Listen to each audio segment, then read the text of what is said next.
Welcome, fam. Welcome, fam. Welcome, fam. Season 3 of the Dr. Eric K. Coleman Show.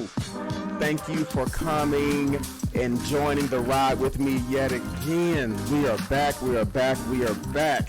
And we're going to open up this season 3, with Falling in Love, as the summer months are coming to a close.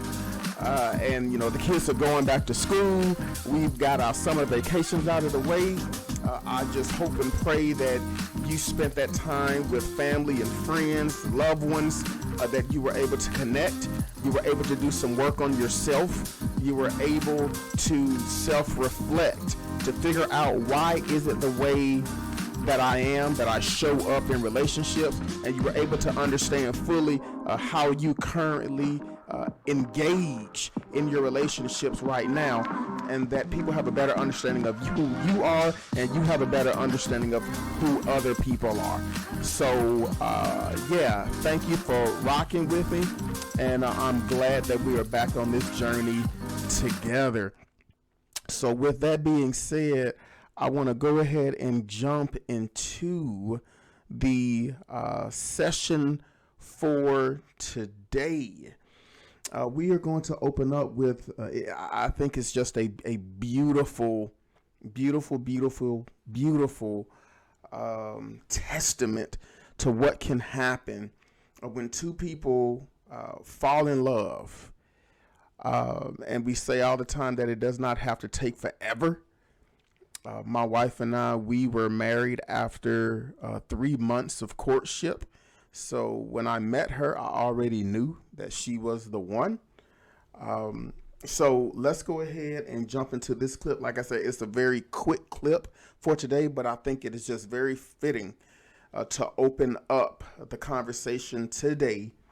The first episode of season 3. Yes, we are here. I'm super excited to be with you. And so let's just go ahead and open up this conversation about falling in love. And that's what we want to open up this season 3 with. As we move into the fall months, we want to fall in love. So let's go ahead and view the clip, and then we can provide some commentary about it. So it's only about a good little over 2 minutes, but I think it's going to bless your heart. So let's go ahead and get into it. The third day you met me, you proposed, and you gave me your Bombardiers ring. Remember, that was my engagement ring. Now listen to that. They said after 3 days, of dating, bruh man popped the question and said, "Hey, you are the one. I want to spend the rest of my life with you. Let's go ahead and do the double ring thing."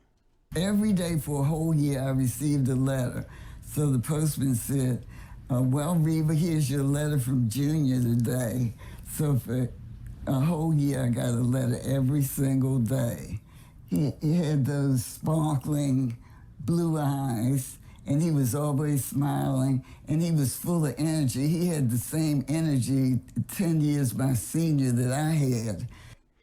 And you can still see right now that, he still brings just such a wonderful smile to her face. She's still just beaming from ear to ear right now, even after all these years of 68 years of marriage. He's slowed down now as an old man, but he was vibrant and full of energy, and we really had a good time. In August, it'll be 68 years. But we've always worked as a team, and we've learned to respect each other's talents and likes and dislikes. And right now we're doing reverse roles. For the first half of our marriage are over. He took excellent care of me and everything, so I didn't have any of the worries and responsibilities. But in the senior challenging period, we've reversed roles, so I'm taking care of him. What do you think your secrets to getting to almost 70 years of marriage are? Teamwork, and I think you have to continually be interested in different things. You can't stay stagnant, and you have to change as the world changes too. You can't. And have faith in one another too. Right. In the beginning, I do more or less what he wanted me to do, with some concessions. But she knows what we like, and I know what she likes. But we way back. We work as a team now with the things. How long did it take to get there? A while. Oh wow. Yeah. And again the clip stops right there. And so again, it is just amazing to see how people nowadays, you see in the media, you see on social media, you see the reality television shows and all that, of how people nowadays just do not stay married.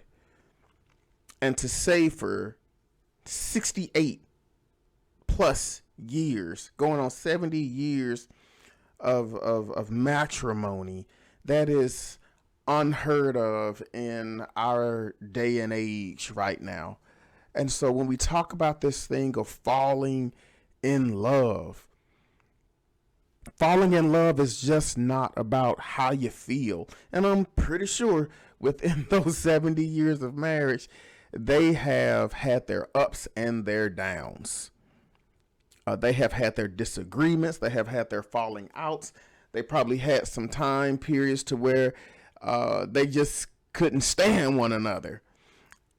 Nikki and I were joking about this the other day. There could be times to when we're frustrated with one another. We don't even want to be in the same room with each other, but we'll send a text and say, "You hungry? Yeah. What you want to eat?" We're not gonna let each other go hungry. We still care about one another. But it's just really funny to see the dynamic of how we interact when we're quote unquote mad at each other. But being mad at one another never negates the fact that I love you, I see you, I still want to protect you, provide for you, and to quote unquote be in your space, for all intensive purposes. But we see too many times relationships fall apart because people simply do not want to do the work. Relationships are hard. Relationships are tough. They require work, people. They require work. And I just don't know what is it about this day and age to where we don't want to put in the work. We don't want to put in the blood, sweat, equity. We think everything is supposed to be bunny rabbits and daffodils and lily pads. That is just not so. That is not the case. And we have to get over that. We have to do better, people. We got to do better, fam. There's some material, some literature in the book Paradigm. Again, for those of you who are just tuning in to this platform, tuning into this channel, everything that we talk about here on the Dr. Eric K. Coleman Show, it is rooted in my latest book. It's not that late. It's been written about 3 years ago. It's called Paradigm, Thinking Differently About Relationships. And the whole premise of this book and the whole premise of this platform is to have this retrospective look at ourselves to figure out how are we showing up in relationships. How are we engaging? And we do different activities within the book to try to get to the root context as to why we are wired the way that we are. Because we talk about it a lot of how things that we were exposed to in our childhood has spilled over into our adulthood. And a lot of those things that happen in our relationships, whether romantic or platonic, we can sometimes say that those things are triggered by our past. things that have happened in our childhood. And when we don't deal with those things, that's the critical piece that a lot of times hinders us from moving forward and be productive and being successful in relationships that we have today. So again, for all of the new viewers, thank you so much for subscribing to the channel.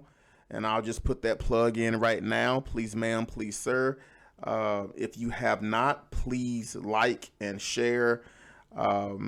And most of all, subscribe to the channel so that you can be abreast to all content pertaining to this platform, pertaining to this channel.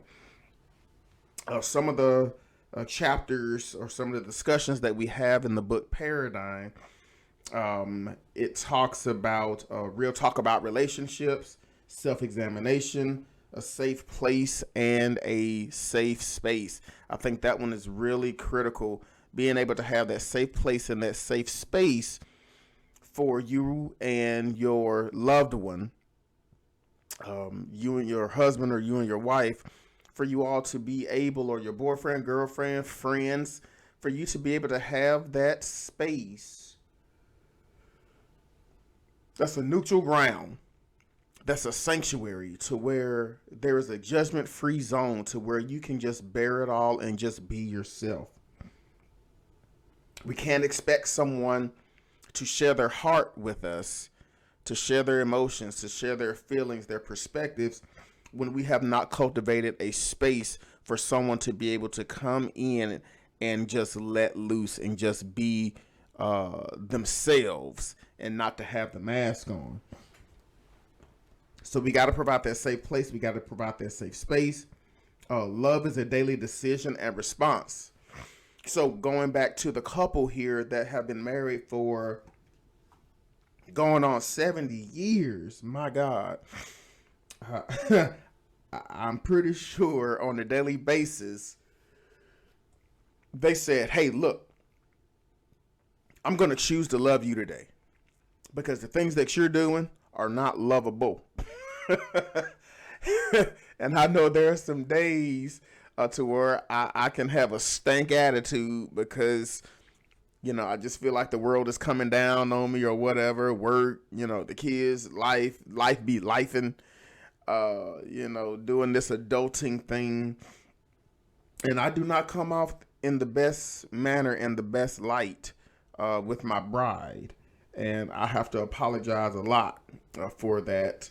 And I've gotten a lot better. But I do realize I have to check myself on a constant basis.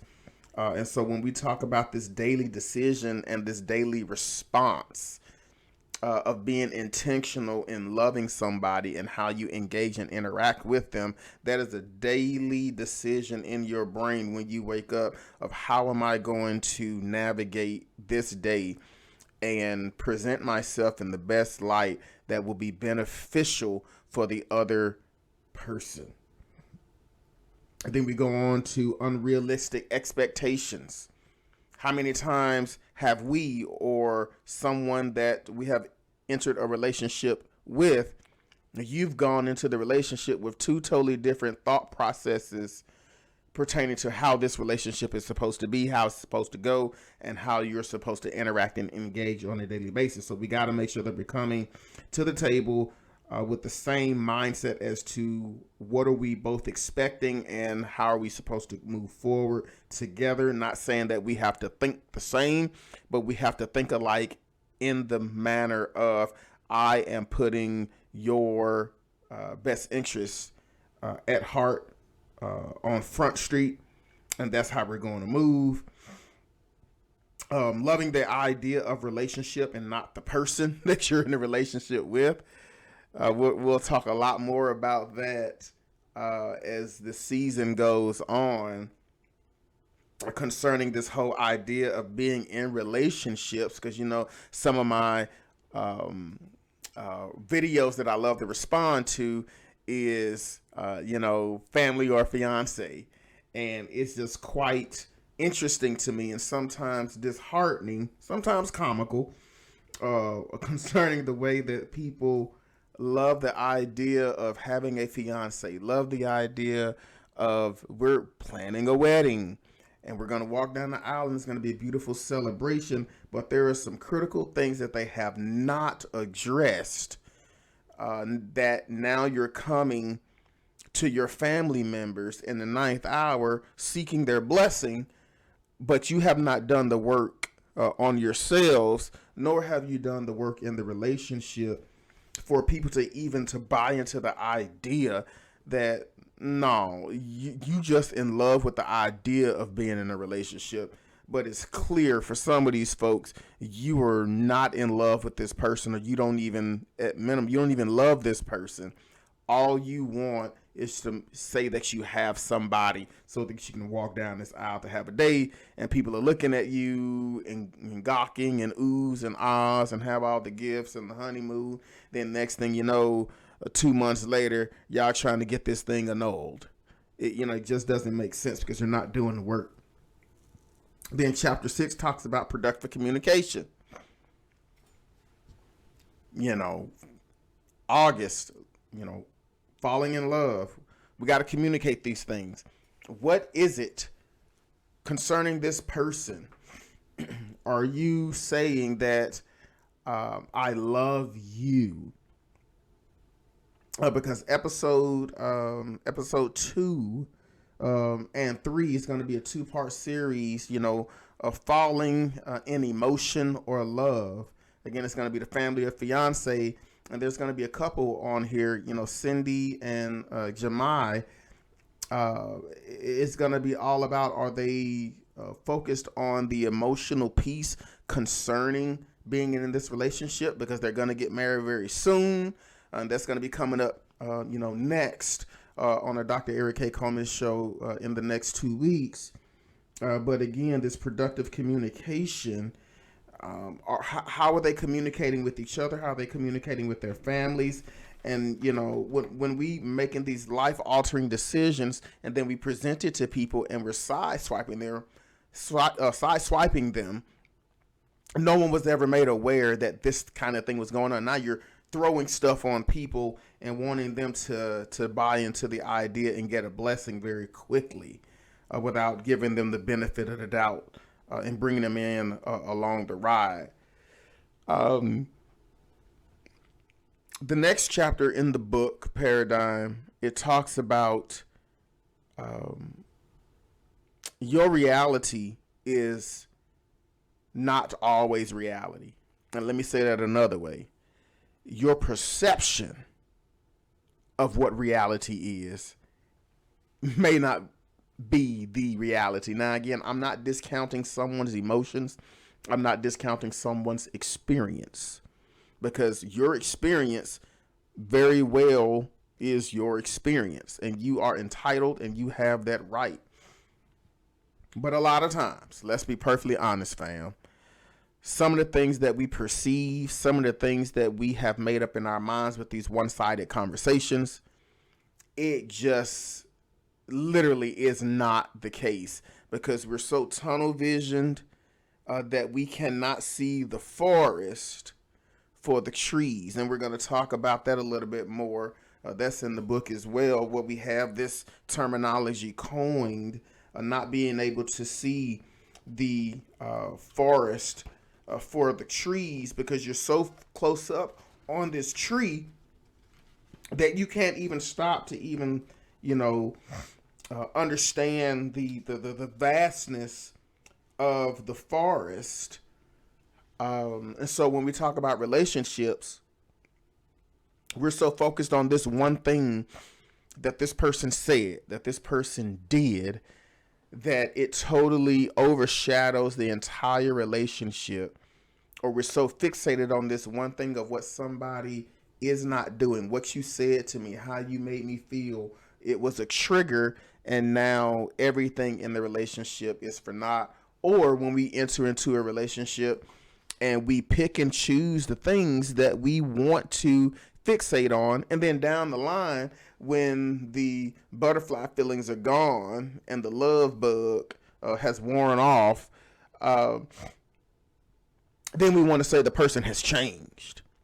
Well, no, it's not necessarily that the person has changed. It's you decided to ignore the red flag. You decided to move forward. You decided to engage because the person was probably fine, or they had some type of utility that benefited you.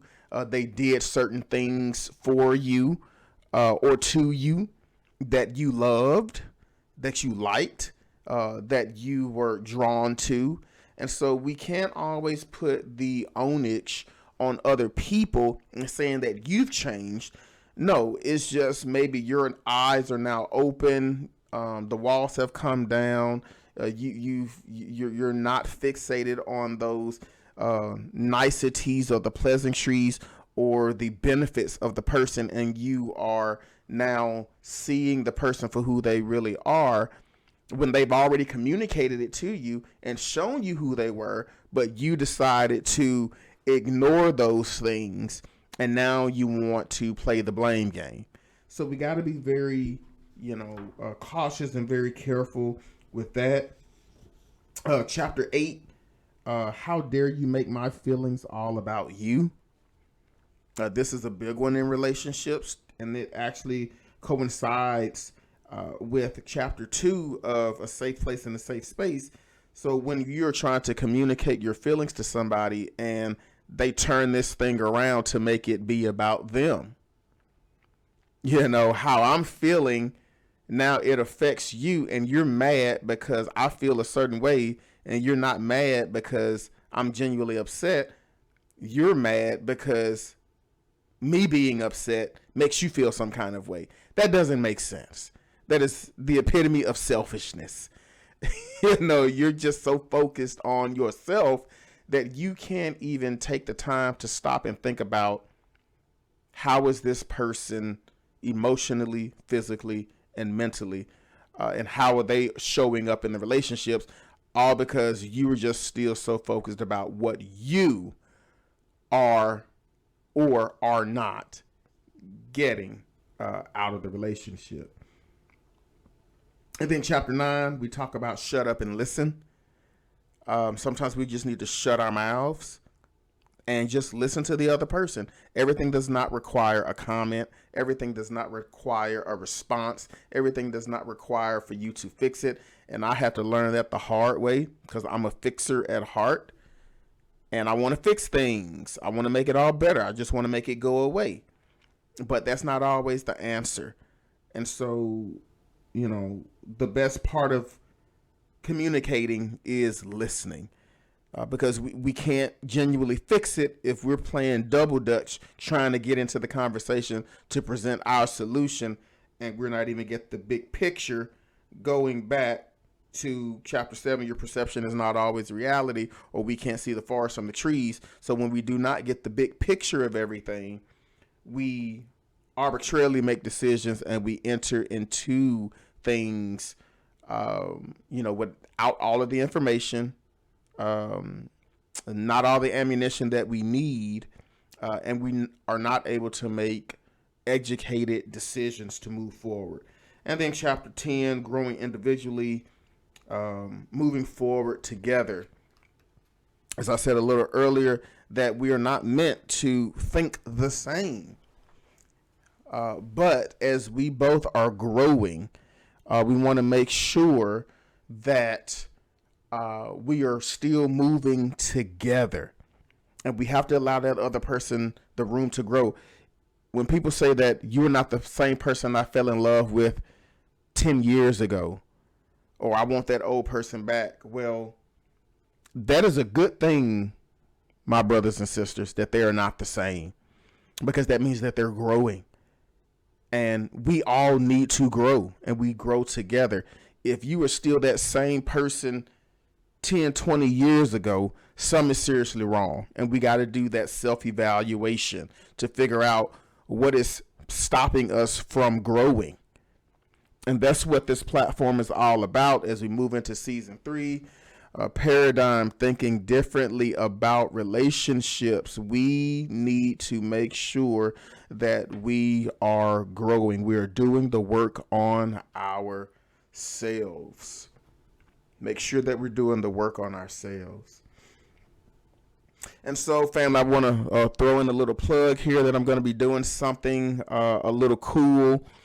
This coming year, I'm going to be starting some self-reflection workshops, and it's called Destination Relationship. We're going to be simulation of going on a trip. We're going to be boarding and unpacking and engaging. How do we prepare for the trip? What do we do when we get there? And how do we engage while we're on the trip, which is metaphorically for ourselves when we are entering and engaging into relationships. So we're going to be talking about that, and I'll be promoting that. That's coming down the pipeline. And also September 16th here in Dumfries, Virginia at Grace Church, we will be having a vendor fair, and your boy will be presenting there as well.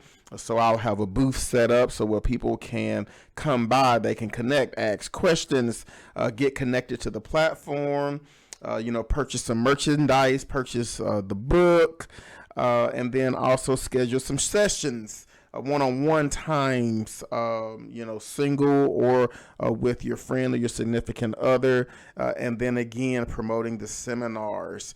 So we got some good stuff coming down the pipeline, and I'm super excited about what's happening right now. Again, as we have entered into season 3 of the Dr. Eric K. Coleman Show, and again, I'm just so excited.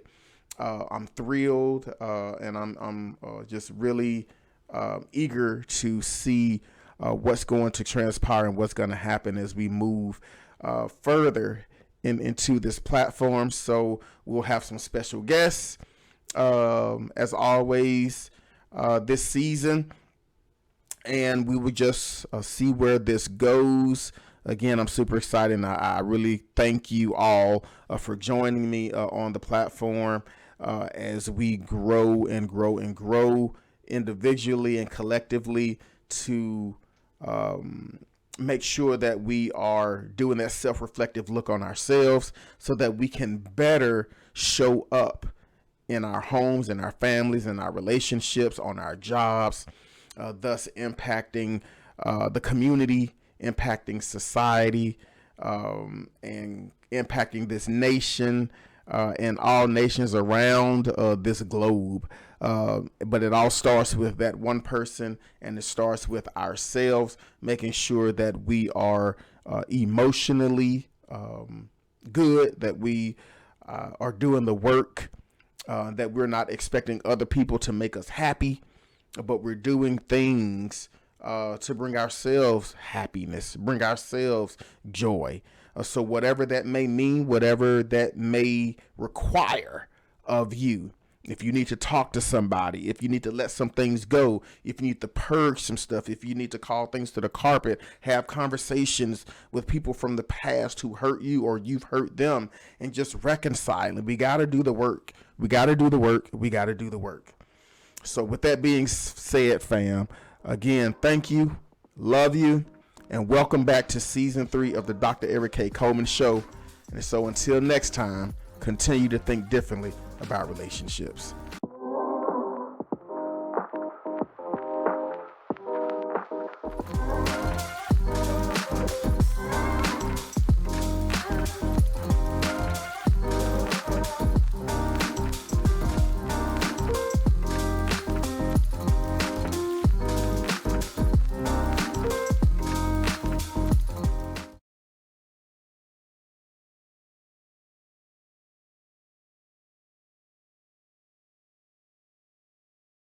Peace.